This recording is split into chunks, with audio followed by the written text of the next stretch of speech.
to tell you a story, but the first thing you have to understand is time doesn't work the way you think it does. You can go me Oracle, no one's talking to you. Welcome to the call. Alright. So we're going to circle back to True Fae, and we're going to take a look at what Changing Laws has to say about True Fae society. The society that True Fae maintains can be stitched together, bound more by vague promises of social obligations than any real kinship. In fact, most gentry seem to prefer the company of hobgoblins and abducted mortals to their own kind. It seems all too likely that the True Fae favor association with those who aren't strong enough to challenge the Fae's authority, question their whims, or even resist changing when the truth feels like change.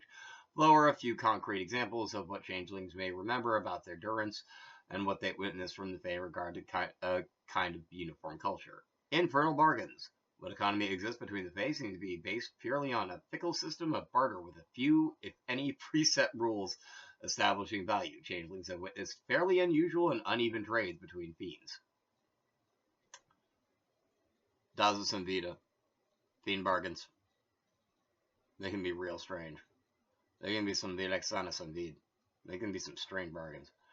Monsters Ball. The fair folk seem beholden to some tradition of parties and festivals offering... yeah, they are. Oh my, they're all about them, Saba. Vidyahare? Saba? Samasti. They have those things. Fair folk seem beholden to some tradition of parties and festivals, offering them with some kind of regularity, like seasons and stuff. Such events often taint the nightmares of changelings to this day, even assailing them with waking visions of madness put on display during such occasions. Nightmare in concert. Most Fae seem to operate alone, but it seems it may have to do with their jealousy and need for dominance.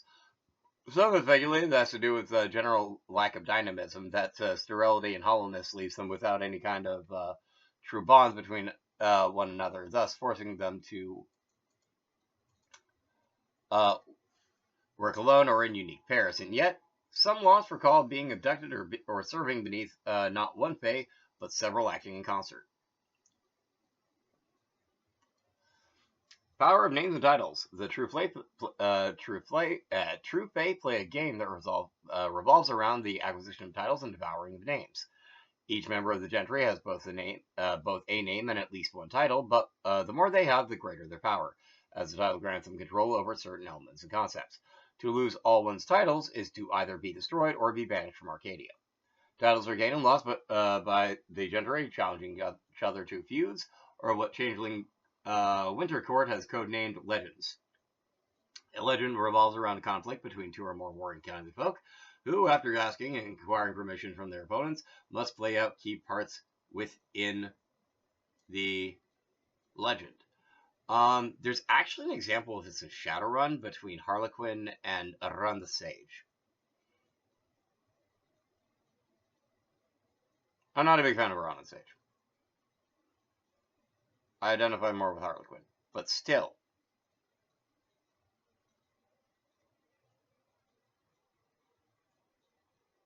That's Krita Piranha. That's game legend right there.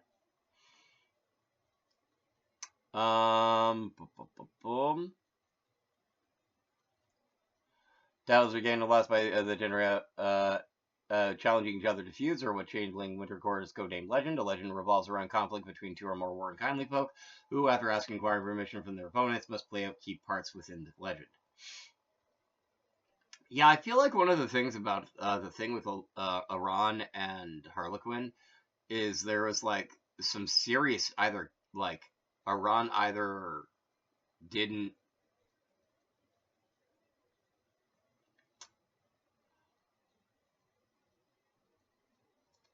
plan for like a counter move from Harlequin or something like that. Anyway, it's been a long time. I should go back and read that one. It's a pretty solid game, like a pretty solid campaign. Not gonna lie. Sometimes a given title is too precious to a member of the gentry to lose, but so attractive to other players that the Fae is forced to constantly fight for its ownership. The solution to this comes in the form of tossing the title out of Arcadia, literally. What happens to the title in question is that it becomes an avatar of the True Fae that discarded it, allowing the gentry to be in two places at once, while protecting the title from being taken by rivals. The avatar's nature is reflective of the title given to it, the title it was born from, and can sometimes even be mistaken for a changeling, much to the glee and pleasure of its true fate pretender. Damn mortals, yet again. Legends mean something to the gentry. They mean something to the gentry. They are a means to existing. Through the conflict of the feud, true fae are able to experience challenge and potentially become even more powerful. This is why this is important varies from member to member of the kindly folk, but most do so in the name of ambition towards weird transcendence and mysterious fate.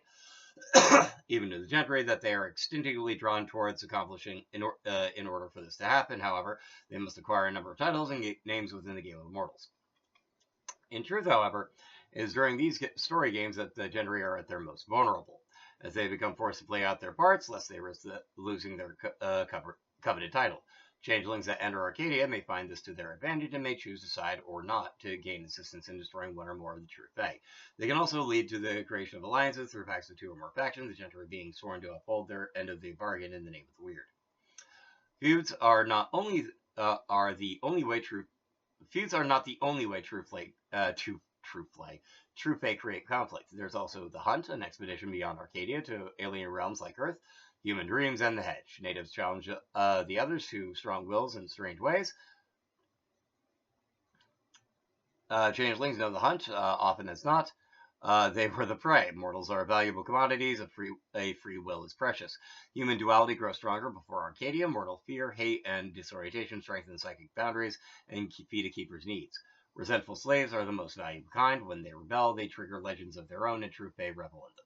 These conflicts sustain them too, or at least they should revel in them. That's just kind of how it should be. I don't know if they always work like that, but they should work like that. And now, going back to Wyrd Contract Level 2. Daunting Force.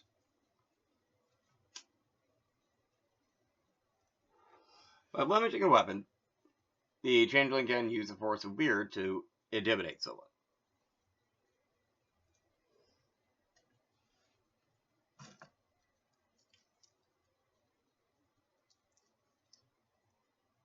Samakarari Pindikarotsi. Vidyadayabu Prasadayati.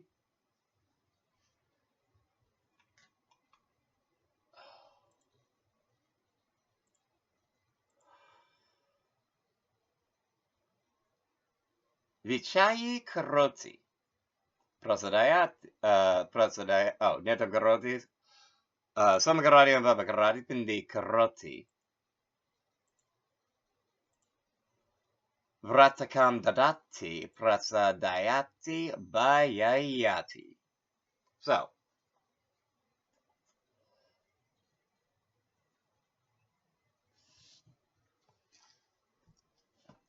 by blemishing a weapon, the changeling can use the force of Wyrd to intimidate someone. So, there isn't I wasn't able to find an active word for blemish in Sanskrit. There's a word for like blemish as a noun, but not, and I didn't feel like just like verbifying it by adding a karoti.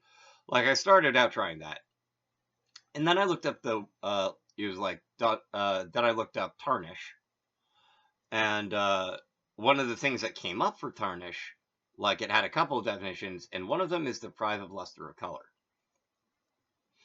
And another is to just like straight up destroy it. So I tarnished or deprived of color this blade, which is, it's a small one. But if I'm fighting a like a pixie, this is like seriously dangerous. I'm not even joking. So I took this weapon and I tarnished it.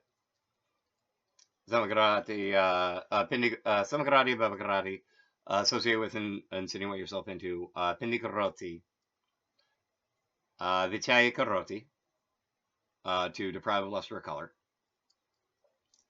Prasadaya, Pindikaroti, Vidyadayabu, become a supernatural being. Reduced to order, deprived of color or luster. Associate with, insinuate yourself into. Identify with. Accomplish a vow. Not much of an accomplishment, but still an accomplishment of the still accomplishing the vow, at least in technical terms.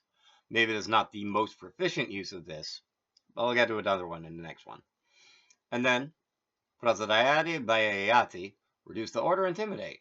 And that is Daunting Force of the level 2, or the second clause of the Wyrd contract. Thank you for watching. Please feel free to like, share, comment, and subscribe.